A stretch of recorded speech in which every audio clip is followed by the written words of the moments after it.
Šta je ovo? Sunce ti jebem! Gospodine! Joj, Radovane! Crni Radovane! Jo, šta ću sada radim? Aj ti pizda ti, materina! Šta se krećeš na moju ogradu u tom pederskom modelu? Eto, i ode sad na robiju što sam hteo da zaštitim imanje. Jao, Milunka! Sad ću da ti jebem, materina. Milunka!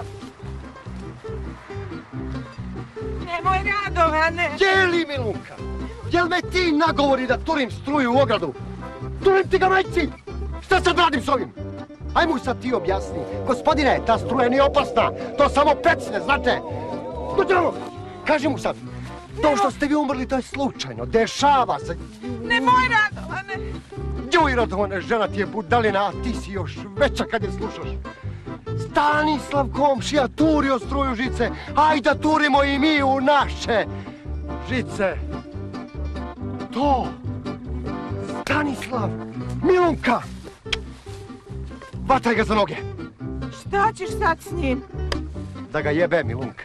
Pa da ga prebacim kod Stanislava. Jel ima struju u ogradu? Ima. Jel mogo da pogine kod njega? Mogo je. Nek ide on na robiju. I onako se prvi setio da turi struju u ogradu.